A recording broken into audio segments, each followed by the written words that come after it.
In the rugged wilderness of western Montana, survival isn't given, it's earned. One meal and one pelt at a time. For the mountain men who carved a life out of this land over a century ago, trapping wasn't just a trade, it was a way of life. And when Tom Orr put down roots here as a young man, he quickly honed the skill that has sustained frontiersmen for generations. Back in Illinois, before I moved here, I started beaver trapping.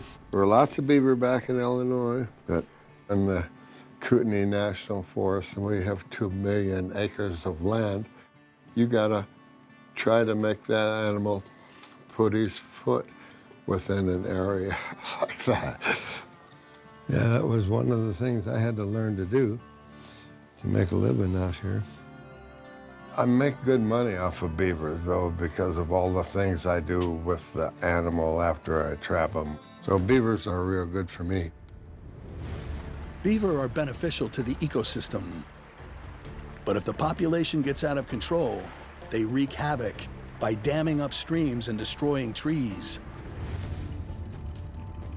Fortunately for Tom, his relentless dedication to the craft earned him a reputation as one of the best trappers around, because he put in the long hours and mastered a skill few could rival.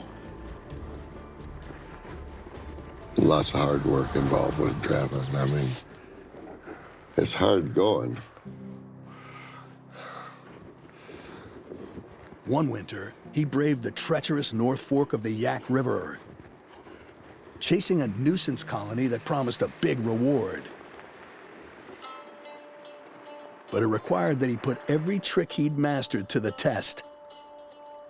All right, this is the trickery of the whole deal right here, boys. And this is what the beavers do.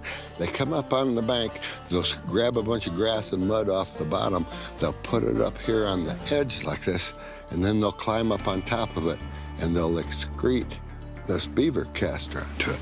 Well, this beaver caster that I'm using here is from a different place. The caster gland on the beaver is used to mark territories. About the same kind of deal as a dog coming up and peeing on your tire.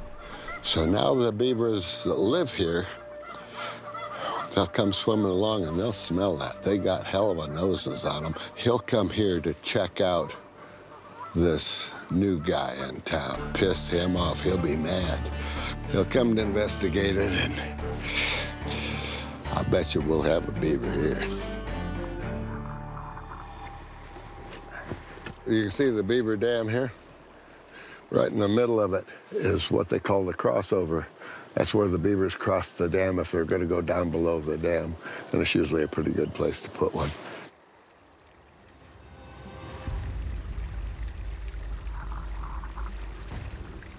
This is what they call a dive stick. The object of it is the beaver will dive underneath these sticks, which will put him right into the trap. And the trap will clamp on him like that and kill him. That's the object of the 330 conibear, it's called. Safety off. All right, it's ready to fire now. With fresh sign all around, Tom knew it was time to strike. So he set every trap in his arsenal and let them soak overnight. Whoa, we got one, boys. Success.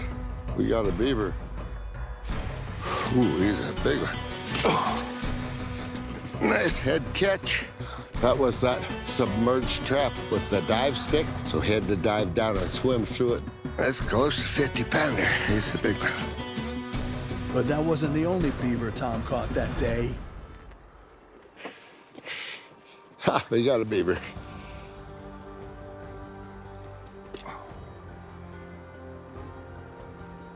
Hallelujah. We caught some beavers. All right.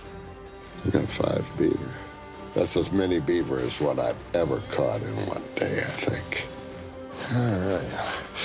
That's success.